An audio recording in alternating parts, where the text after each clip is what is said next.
that is Louie, my dad, with the beautiful Tennessee Waltz there. Those of you that listen to my show, you're very familiar with that beautiful version of one of the Tennessee state songs there.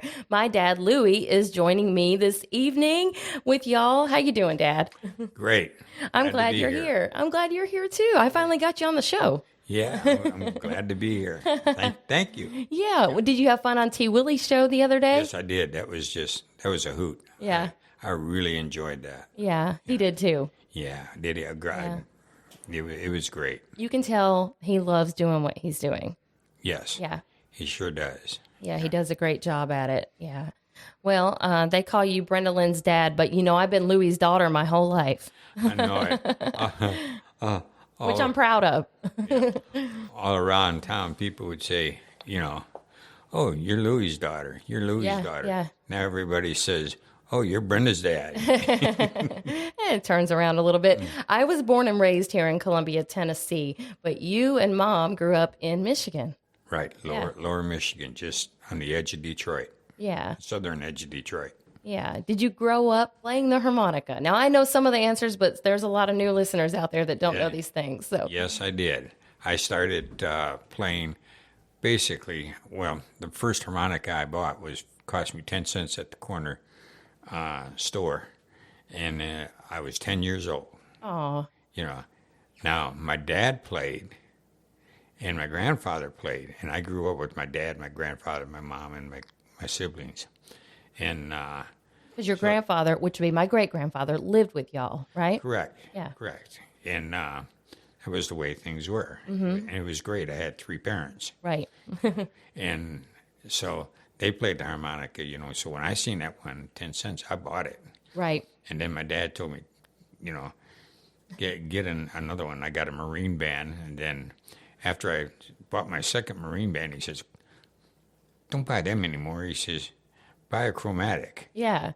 So I bought a chromatic. And explain for those that aren't familiar with the different types of harmonicas, because what they just heard in your music, you're playing a chromatic harmonica, and that's what you always play. Correct. Yeah. With the little diatonic harmonicas, you need 12 different harmonicas to play the different keys. Mm-hmm. With a chromatic harmonica, it has all the sharps and flats right on it. And so you only need one harmonica to play in any key you want. Right. And that's the difference. Right. So like a piano, it's got the white keys and the black keys from the piano all in that little rectangle. Correct. When on a harmonica, on a diatonic, it's like all white keys. Mm-hmm. I gotcha. But on a chromatic, when you push the button in, it gives you all the black keys. Yeah. That's, for those who don't know harmonica, aren't familiar with it, that's basically what it is. Yeah. So like a pedal steel guitar, you can do all kinds of different things. You can, they're moving their knees, they're pushing this lever and that. The chromatic harmonica is kind of like that too, right? Because you get a different note if you blow into it or you draw or breathe in, right? Correct. So there's different things you can do. Yeah, like my harmonica has 16 holes, mm-hmm. and each hole has 4 notes. Wow. You can blow on it, get one, draw on it, you can get another one. Then when you push the button in, you get 2 different notes by blowing and drawing. Right. So. Oh, wow. Singing might be easier for me. Oh, no, it's not that complicated. It's fairly simple. Oh. Well, the other day, I know T. Willie asked you what kind of music did, I'll just cut Grandpa and my great-grandfather play, because it was different than the music you're playing now? Or yeah, actually it is. Yeah, they play, my dad played a lot of 30s stuff and what have you, which is where I've learned it. But I grew up with Viennese waltzes and polkas. Yeah. Okay. My grandfather was from Croatia, but it was an island that just was between Croatia and Italy. So both countries used to argue over who owned it. Yeah. My grandmother was from Austria, and my grandfather, being a fisherman, would take and sell his fish in Venice, and that's where him and my grandma met. Right. So That's how that is. And the music that they played was it's called troll. Mm-hmm. That's the kind of music it is around there, which is a territory there, right in that area. Mm-hmm. So,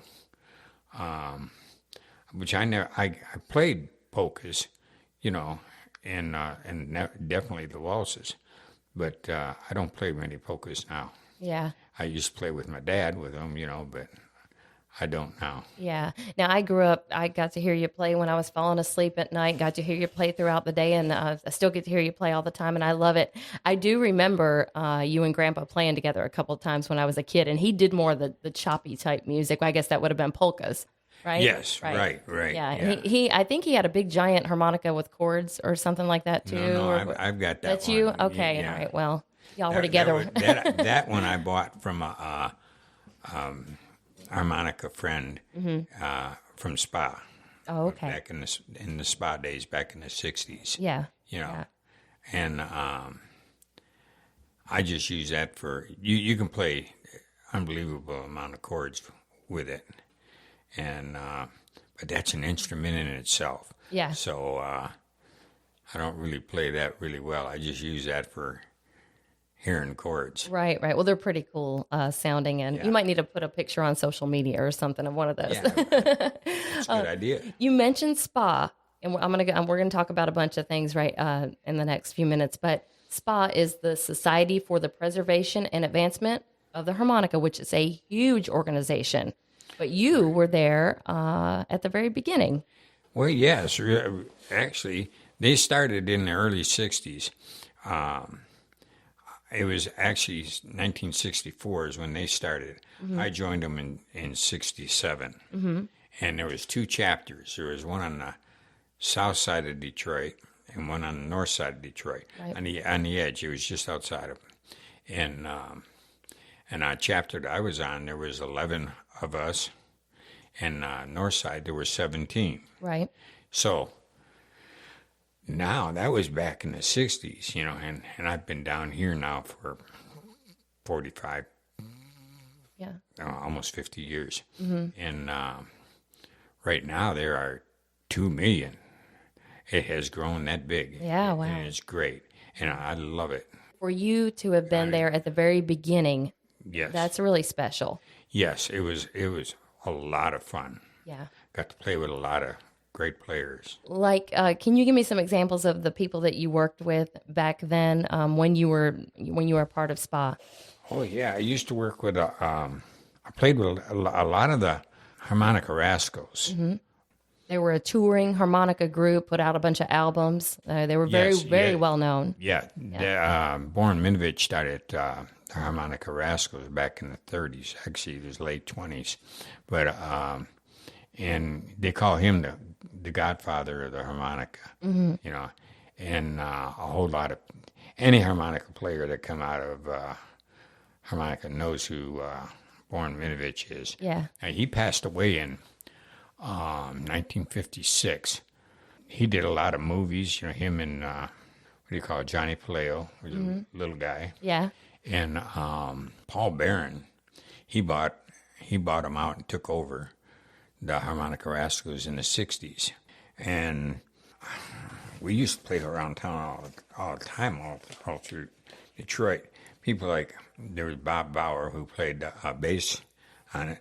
Charlie Mall, he was a terrific lead player. Yeah. And Ed Koss, he played one of them 2 foot. The chord harmonica, the big giant. Yeah, what are they called? Is that what they're called? Yeah, Okay. it's called a chord harmonica. And well, at the time, Hohner, they were all the. If you owned a harmonica, it was usually a Hohner. Anything else was usually kind of obscure. Yeah. To come by. So anyway, played all around the Detroit area with them guys. You played a lot in the nightclubs and all over the area. Yes. Even outside of that, I used to play 3 nights a week at a pub in Detroit, and that was fun. Thursday, Friday, and Saturday nights. And I did that for 5 or 6 years. Wow. Yeah, Every week every week while you were working. while I was working. Yeah. Yeah, Wow. and give me something to do at night There you go. besides sleep because I Yeah. didn't get any. Yeah. Yeah. You know, but anyway, Paul asked me to join the Rascals. When I was in my 20s, and at that particular time, he said, "Well, join us. We're going to Florida. We're going on tour." And he asked me, "Well, go with us. Join us." And I couldn't at that time. I had obligations. And he said, "Okay, when we get back, you can go with us. You join us." So, well, they were gone for 2-3 weeks on the road down there. Mm-hmm. And then when they came back, I was supposed to go with them. But the thing is they had to leave right away to go to Japan. Yeah. They were going to be there for 7 or 8 months, 6, 7, 8 months, something like that. Well, I didn't have a passport. Yeah. So I had to pass on that one, too. Yeah. They took a while to get back then. Yeah. Yes, it did. Put a rush on them sometimes now. Because I didn't know. He didn't know. Right. It was just the booking agents do the booking and just tell them when hit the road. Right. And so in the meantime, while they were gone, I fell in love with Mom. Yeah. And I decided to raise a family. Well, you can't go running around the world all over the place and raise a family too. Right. So that's what I lost touch with Spa because I came down here in the South and what have you to raise a family. Yeah. And this beautiful area here, I have never regretted moving here.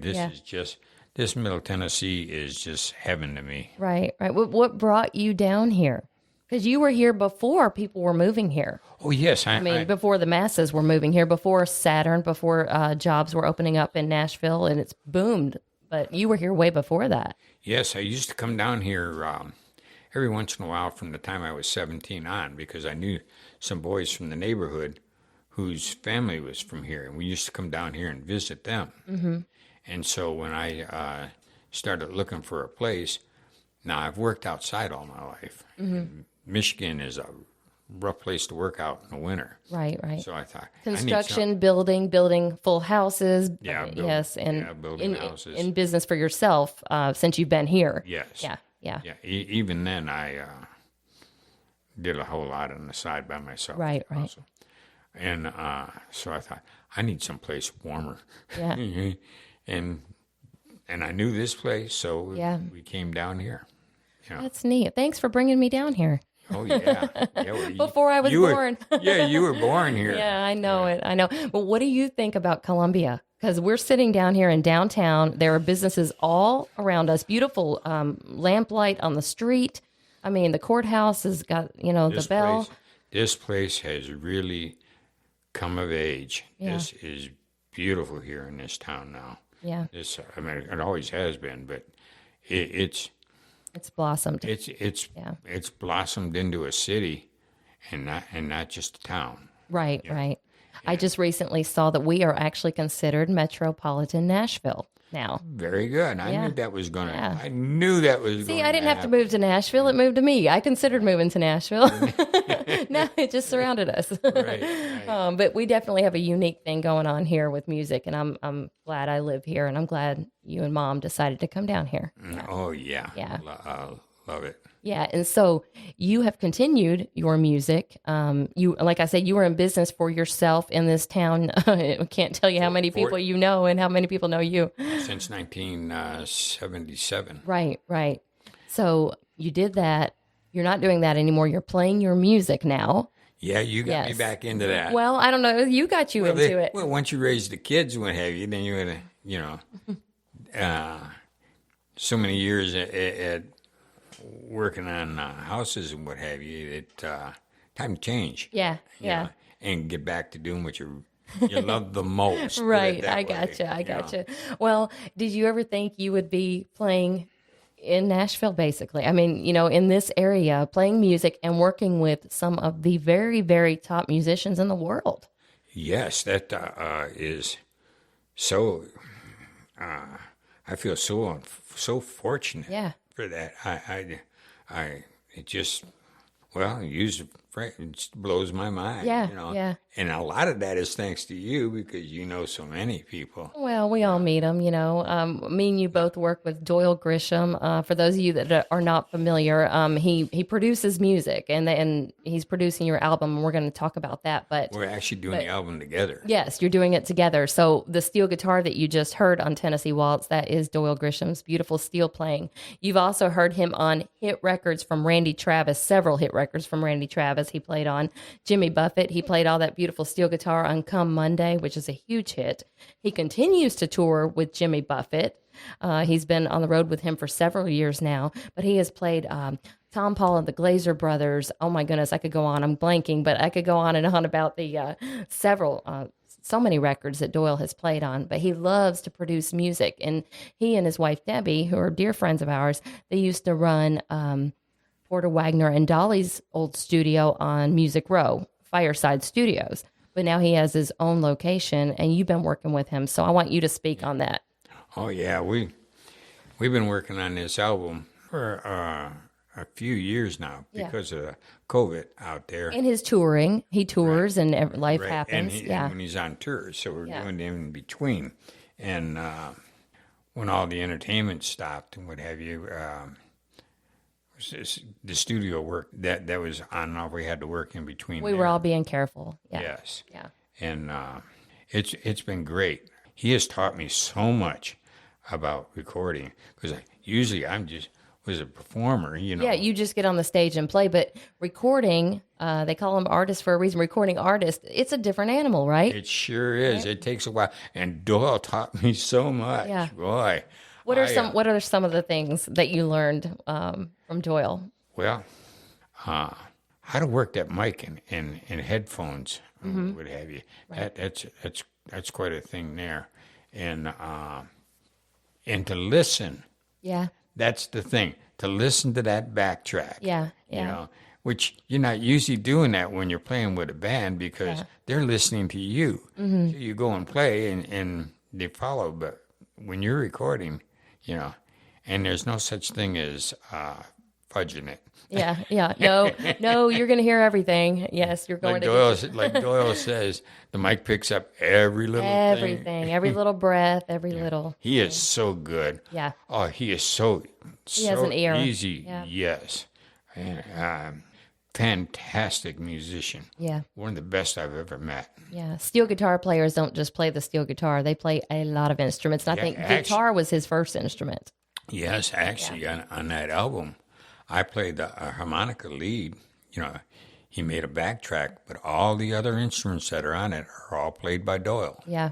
You know, I mean, it's great. You know, that the guy's got an extreme knowledge of and grasp of music. Yeah. You know, it's terrific. Yeah. Love the guy. He's great. Well, so shout out to Doyle and Debbie Grisham out there. Yeah. I want to say hi to some people out there listening. I know you dedicated Tennessee Waltz to our buddy Wanda Stockton, who tunes in each week to my show and T. Willie show. So hi to Wanda tonight. Hello, Wanda. Yes, thank you. Yes. And thank you so much to Dave Gore and Don Caldwell of Keeping It Country Live because they've been playing your music for quite a while now. Yes. Thank you so much, both of you. It's great. Yeah, it is. I mean, yeah. So when you get this album out, you've released a couple songs here and there. You're looking at playing some local places here in Middle Tennessee. Yes. Yeah. Yeah. I haven't really gotten back into it since this COVID business. Yeah. And what have you. So, and I'm waiting for the album to come out. It's coming out. It's coming out here this spring. Yeah. You know, sometime, and when that comes out, then I'm going to be back playing again. Yeah. I'd say, hey, I love the recording part of it, you know, but you think you could just hang around and record? That you love it that much? I could do that. I could see myself doing that, you know. Yeah. But it's so much fun to play in front of people and see their faces and see their eyes. Yeah. You know, because that's what the music's all about, is making the people happy, bringing their emotions out of them. Yeah. And you get to see that. Yeah, you're sharing in it together. And you spent a lot of time on the stage at Kimbrough's Pick and Parlor in Franklin. Oh yes, boy, boy, if you ever come to Tennessee for music, you got to go to Kimbrough's. Yes, absolutely. They have got the talent there. Yeah. All the songwriters and they don't call it a pick and parlor for nothing. That's right. Yeah, it's a nice group of people. Oh, it is. Absolutely great, terrific, lovely people. Yeah, we've made a lot of friends there. Okay, so back to your album. What can people expect? Because you have a unique blend of songs on this project. Right. There's some country music in there. It's a blend of country music, what I call New Orleans jazz. Right. Okay. And a lot of standards from the 30s and the 40s. Because that's what my dad played so much of that. Right. And I grew up, that's what was on the radio when I was young. And I loved that music, and it just stuck with me. You know? So there's like, I Don't Want to Set the World on Fire, Blues in the Night. I love those songs. Yeah. La Paloma. La Paloma. Yeah. So you got some Latin influence in some of your songs? Yeah, but La Paloma, I play it more like Elvis played it. Oh, okay. I used to play it with all the Latin beat, what have you. But I heard him sing it, and I thought, man, I need to learn to play it that way. Yeah. And I love it, Yeah. And the Golondrina, stuff like that. So when you get it, I hope fans will enjoy it. And I feel sure that you will, because there's something in there for everybody that loves music. And it all blends pretty well. It does. It does. I've gotten to hear it, y'all. I've gotten a sneak peek at some of this stuff, but it's really, really good. Over and over again. Oh, some of it I did. I love that, though. I love that. What are you listening to these days? Because you've got a wide variety of music that you like. When you're sitting around, what are you listening to? Well, I'm sitting around. There's a lot of good German music out there that I listen to. Monica Martin's got one out called Laguna Blue. Uh-huh. And if I make another album, which I hope I do, that's going to be on it. That's great. So, Max Greger, I like his music too. That's usually what I listen to. Yeah. Usually when I'm doing my exercise. Yeah, in the morning. but there's a couple that you listen to that made a lot of music back in the 80s and 90s. I don't know if they're still making it or not, but is it Marianne and Michael, I think? Oh, yeah. Did I say that right? It's Marianne and Michael. Okay. They husband and wife duo? Yeah, they're a husband and wife duo. They sing traditional German music, and they're terrific. Mm-hmm. I listen to them. Hey, I'll tell you a real quick story on that. Yeah. Okay. I've been a fan of theirs for a while because I found them on YouTube. And wow, right. I got it. And I love all of their music. Right. And I thought, man, how can I get one of their albums? And I went over to the album shop over here. Variety Records, just right across the street here. And I was going through their albums, and I found one. Did you? Yes, signed. What? Yeah, it was signed. It made its way right to you. Yeah, I didn't know that. Yeah. Oh, wow. I've got it on in my studio at home. Yeah. On the shelf right there on the wall. So. I knew you had that record. I didn't know it was signed. I've seen it, but I didn't realize. Oh boy, that's so cool. They're a terrific group. Actually, they're still going too, and they've been going since the 70s. Yeah. And I'm sure there's a lot of people out there, if they've listened to German music, they know exactly that's saying Marianne and Michael is like saying Sonny and Cher. Yeah. You just know who they're talking about. Yeah. But you've picked up a second language, right? You've been studying German. Yeah, I have. Because you wanted to know what they were singing about, right? Right. Yeah. Yeah, so I was going on Babbel. There we go. Babel will give you a pitch, on music. It's real simple on that site, Yeah. and so that's what it is. So when I'm listening to the music, I'm not real proficient in it. Oh, I won't get you to speak it or anything. Yeah. I won't put you on the But I spot. can pick up enough words to understand what they're singing about. Yeah. And that's great. Yeah. Yeah. So. That's so cool. Well, growing up, I'm going to go back again. I'm going to go backwards. My grandfather, your dad, he liked radio, right? Because I mean, where did my love for radio come from, right? Oh, yeah. Oh, growing up, he had his own. He had his own room that he built down in the basement. It was ham radio, right? Ham radio. He was a general license ham operator, and he got his license. He was born in 21, and he got his license. I think it was in 28, 29. And he was always had a microphone in front of him. Yeah. Every night he would come home, and he would just, and weekends he'd spend hours, on it. He just loved it. He'd talk all over the world. Yeah. He'd build his own antennas, and he'd get cards from all over the world. Yeah. He knew how to bounce it off the clouds and all that other stuff. He was, it was amazing. It was amazing. So. That's neat. We're bouncing it off different clouds nowadays. Yeah, right. That is so cool. That is neat. Well, I'm going to close out with another state song that you have on your project, Dad, and it is "Stars Fell on Alabama." So we're going to close with that. But first, let's shout out to my brother Jesse and Gina and the grandkids. Go ahead. And Yeah, you've got the microphone. Yeah, Gina, Jason, and Dylan, and Landon, and Austin. Love you guys. Yeah. And hello. Yes. And Dylan, you get to be 11 years old tomorrow. Happy birthday to you, 11. Can you believe it? Yeah, It's Jesse okay. and Shelley up in Canada. Love you guys. I'm glad you're listening. I just appreciate all my fans. Yeah. Love my family. The biggest blessing I've ever had was raising this family. Oh, thank you, Dad. They still all want me around. Yes. And I love that. Matter of fact, I've enjoyed this so much. I think you're going to have to come back so we can, we need to talk more. You've got a lot of stories to tell.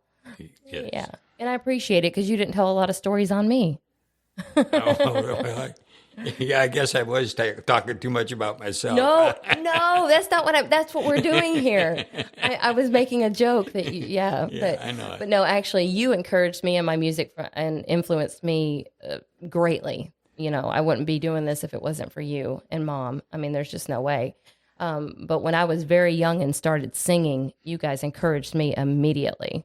And I'll never forget you looking over at Mom when I was 7 years old and you saying, well, she is good. Like you said, she's not just singing, she's got something. And I'll never forget that. So Thank you for that.